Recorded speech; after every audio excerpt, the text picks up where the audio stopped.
Ashama akkam jirtan hordoftoota kiyya qaqqaali odeeffannoowwan ispoortii har'aaf qopheeffadhee qabadhee isiniif dhiyaadhee jira. Chanaala kiyyaaf haarawaa yoo taatan subscribe gochuu hin irraanfatina. Akkasumas sagantaa kana like gochuudhaan akka jalqabdan isin gaafachaa amma qajeela gara qophii har'aatti isin dabarsa.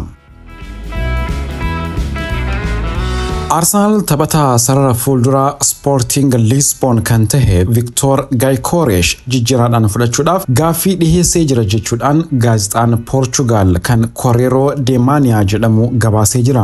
Arsenal taphata kana jijjiiraadhaan fudhachuudhaaf euro miliyoona 70 ol dhiheessuu isaati gaazexaan kun kan gabaase. Akkasumas bakka bu'aa Victor Gyökeres kan tahe Hasan Çetinkaya haasofsiisuu isaaniitis gabaafamee jira. Gareen dubartoota Arsenal tapha Champions League xumura magaalaa Lisbon keessatti ture kan taphatan yeroo kanatti gaa aangawoonni Arsenal bakka bu'aa Victor Gyökeres kan ta'e Hasan Çetinkaya dubbisuu isaaniiti kan gabaafame. Ammatti bakka bu'aan taphataa kana Hasan Çetinkayaan pirezidaantii Sporting kan ta'e Federico Varandas wajjin ni mari'ata jedhameeti eegama. Kana boodagaan murtii tokkorra ni gahu jedhameeti eegama. Victor Gyökeres taphataa umrii 26 bara kana wal dorgommii hundarratti taphoota 52 irratti taphatee gooliiwwan 54 galchee kubbaawwan 13 ammoo hiriyoota isaatiif mijeessee kennee jira. Walumaa galatti kontiraata hanga bara 2028 turuu qaba. Haa ta'u malee akkaataa walii galteetiin taphataan kun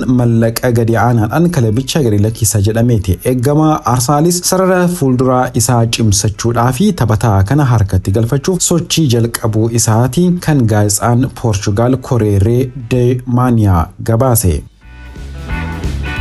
Achuma Arsenal bira turra Arsenal goolii eegaa Espanyol Juan Garcia wajjin wal qabatee oduu gaarii argatee jira jedha gabaasaan Mirrorraa arganne. Taphataan kun Spain keessa turuu hin barbaadu. Taphataan kun gara Premier League imaleeti Premier League keessatti taphatu kan barbaadu. Guyyaa kaleessaa oduun gabaafamaa ture akka ibsutti Barcelonaan taphataa kana erga mallatteesseen booda ergisaan kilaba Valencia jedhamuuf kennuudhaaf ture kan karoorfate. Haa ta'u malee taphataan kun Spain keessa turuu akka hin barbaannee fi gara Premier League imalee taphachuu akka barbaaduudha. Odeeffannoon Spain irraa bahaa jiru kan akeeku haaluma kanaan Arsenal taphataa kana yoo barbaade karaa salphaa ta'een argachuu akka danda'uudha kan gabaafamaa jiru. Haa ta'u malee Arsenal morkii Manchester United irraa isa qunnamu injifachuu akka qabus gabaafameera. Arsenal fi Thomas Partey kontiraata haarawaa irratti walii galuudhaaf dhihaachuun isaanii gabaafamaa jira. Kontiraanni Thomas Partey xumuramee jira. Taphataan kun bilisaan kilabicha gad lakkisa jedhamee osoo eeggamuudha. Amma kilabichaa fi taphatichi dhimma kontiraata haarawaa irratti kan mari'ataa jiran jechuudha. Amma gaa walii galtee irra gahuudhaaf dhihaachuun isaanii gabaafamee jira. Thomas Partey kontiraata yeroo gabaabaa kan mallatteessu yoo ta'u mindaan isaatis bifa garagaraan kaffalamuudhaaf akka jiruudha kan gabaafamaa jiru. Akka gabaasaaleen mul'isanitti taphataan kun bara kana malee baroota darban irratti sababa miidhamaatiin taphoota hedduu osoo hin taphatin dabarsee jira. Kanaafuu kontiraata haarawaa mallatteessuu irratti akkaataan kaffaltii mindaa isaa taphoota taphatu irrattis kan hundaa'u ta'uu akka danda'uudha. Namoonni kan tilmaamaa jiran gaafa kontiraanni mallatteeffame oduun sirriidhaa bahu kan isiniif dhiheessu ta'a. Ammaaf garuu taphataan kun kontiraata haarawaa mallatteessuudhaaf dhihaachuun isaa gabaafameera.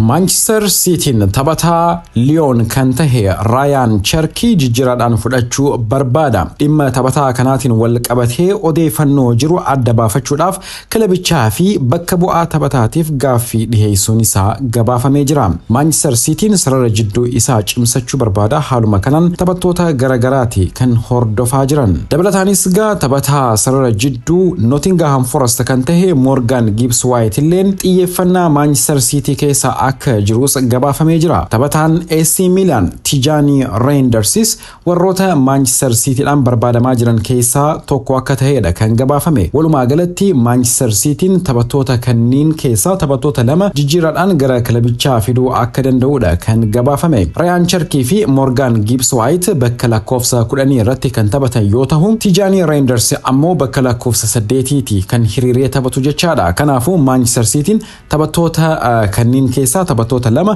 gara kilabichaa fiduu akka danda'udha gabaafamaa kan jiru. Kevin De Bruyne kilabicha gad lakkisee jira. Haaluma kanaan sarara jidduu isaa cimsachuudhaaf leenjisaan kilabichaa Pep Guardiola taphattoota garagaraa irratti xiyyeeffachuu isaatitu gabaafame.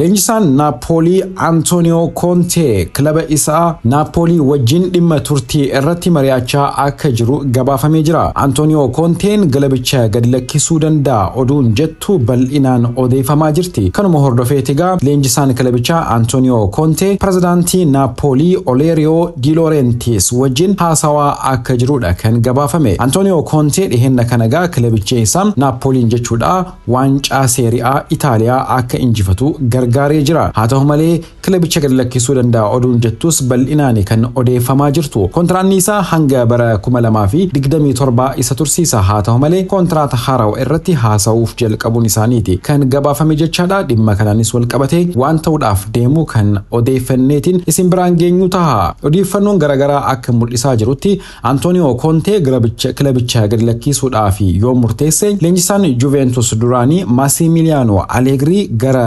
Napoli dhufuu akka danda'udha kan gabaafame. Real Madrid taphataa sarara ittisa Benfica Alvaro Carreras jijjiiradhaan fudhachuudhaaf haasawaa isaa itti fufee jira. Taphataa Manchester United duraanii kan ta'e Alvaro Carreras gaaffii Real Madrid irraa isaaf dhihaate fudhachuudhaaf qophii ta'uun isaa gabaafamee jira. Taphataan kunis kontiraata yeroo dheeraa ni mallatteessa jedhameeti eegama. Amma haasofni kilaboota lamaan jidduutti taasifamu guyyoota muraasa keessatti ni jalqabama jedhameeti eegama. Walumaa galatti taphataa Manchester United duraanii kan ta'e Alvaro Carreras gara Real Madrid jijjiirraa taasisuu akka danda'udha kan gabaafame. Chelsea taphataa dargaggeessa tokko harkatti galfachuudhaaf dhihaatee jira jedha gabaasaan Fabrizio Romano irraa arganne. Haa ta'u malee taphataan kun amma gara Chelsea hin dhufu yeroo gannaa bara 2026tti gara Stamford Bridge kan dhufu jechaadha. Emmanuel Emega jedhama dargaggeessa umrii 22ti. Ammaan tanatti kilaba Faransaay kan Strasbourg jedhamuu fi taphataa kan jiru taphataa sarara fuulduraati. Bara kana taphoota 29 irratti gooliiwwan 14 galchee ammoo mijjeessee kennuu danda'ee jira. Kontiraata hanga bara 2028 isa tursiisuu qaba. Crystal Palace illeen taphataa kana fudhachuudhaaf sochii jalqabee jira. Haa ta'u malee Chelsea taphataa kana amma erga mallatteesseen booda hanga bara dhuftuutitti achuma tursiisuuf karoorfachuu isaatitu gabaafame. Bayern Munich taphataa Liverpool kan ta'e Cody Gakpo jijjiirraadhaan fudhachuu barbaada jedha gabaasaan Jarman irraa arganne. Bayern Munich jijjiirraa tibba gannaa kanaatiin Florian Wirtz Bayer Leverkusen irraa fudhachuudhaaf yaaliin taasisee milkoofne. Taphataan kun gara Liverpool imaluudhaaf Liverpool wajjin waliigaltee kilabootaati kan inni eegaa jiru. Kun osoo kanaan jiru Florian Wirtz kan dhaban warri Bayern Munich taphataa Liverpool kan ta'e Cody Gakpo jijjiirraadhaan fudhachuudhaaf sochii jalqabuun isaaniitis gabaafamee jira. Taphataan kun bara kana waldorgommii hundarratti taphoota 49 taphatee gooliiwwan 18 galchee 7 ammoo hiriyoota isaatiif mijjeessee kennee jira. Taphataan kun kontiraata hanga bara 2028 turuu qaba. Ammatti yuuroo miliyoona 70tti kan tilmaamame yoo ta'u warri Bayern Munich taphataa kana harkatti galfachuudhaaf karoorfachuu isaaniititu gabaafame. Wanti Cristiano Ronaldoon guyyaa kaleessaa barreesse ammas namoonni hedduun irraa dubbataa jiru. Cristiano Ronaldoon guyyaa kaleessaa fuula Twitter isaa irratti waan tokko barreesse. Guyyaa kaleessaa Saudi Professional League yeroo xumuramutti jechaadha. Tapha Al-Fatih fi Al-Nassr taasisan irratti Al-Fatih goolii 3-2 Al-Nassr injifatee jira. Cristiano Ronaldoon tapha kanarratti goolii tokko galchuu danda'ee jira. Haa ta'u malee bara kanas Cristiano Ronaldoon waancaa injifachuu hin dandeenye. Gama biraatiin ammoo kontiraan isaa goolabamuu irratti argama. Cristiano Ronaldoon hanga ammaatti Al-Nassr wajjin kontiraata haarawaa hin mallatteessine. Haa ta'u malee waggoota lamaan darban Al-Nassr wajjin dabarsee keessatti waggoota lachuu irratti goolii hedduu galchuudhaan kophee warqee badhaafamee jira. Ammatti kilaboota isaa hundaaf gooliiwwan 800 kan galche yoo ta'u biyya wajjin walumaa galatti gooliiwwan 936 galche. Guyyaa kaleessaa erga taphni xumurameen booda Cristiano Ronaldoon akkana jedhe. Boqonnaan kun xumuramee jira. Seenaadha. Ammas kan biraa kan barreeffamu ni jira. waan hanga ammaa arkadheef hunda keessanuu galatoomaa jechuudhaan Cristiano Ronaldoon barreessee jira. Namoonni hedduun gaa Cristiano Ronaldoon waancaa injifachuu waan barbaaduu fi Al Nassr wajjin waan kana milkeessuun waan itti ulfaateef gara kilaba biraa deemuu yaada qaba kan jedhanis hedduudha. Walumaa galatti dhimma Cristiano Ronaldootiin wal qabatee inni hanga ammaatti waa'ee turtii isaa irratti wanti jedhee hin jiru. Haa ta'u malee kontiraanni isaa xumuramee jira. Kontiraata haarawaa yoo hin mallatteessine Al Nassriin kan gadi lakkisee bahu ta'a. Bakka buutonni Kevin De Bruyne guyyaa har'aa magaalaa Naples seenu jedhameeti eegama. Napoliin Kevin De Bruyne jijjiirraa bilisaatiin jechaadha fudhachuudhaa fi sochii jalqabee amma milkeessee xumurarraan gahee jira. Kevin De Bruyne kontiraata waggaa 3tiis Napoli wajjin ni mallatteessa jedhameeti eegama. Walumaa galatti sa'aatii 48 keessatti waa'een jijjiirraa Kevin De Bruyne ni xumurama jedhameeti eegama. Kevin De Bruyne kontiraata Manchester City wajjin qabu erga xumureen booda amma bilisaan Napolitti makamuudhaaf walii galee jira. Lamine Yamal kontiraata isaa kan hanga bara 2031 isa tursiisu guyyaa har'aa ni mallatteessa jedhameeti eegama. Egaan hordoftoota Gool Oromiyaa odeeffannoo har'aaf qopheeffadhe kanumaan golabee jira. Guyyaa biraa odeeffannoo biraatiin walitti deebina. Nagayaan naaf tura.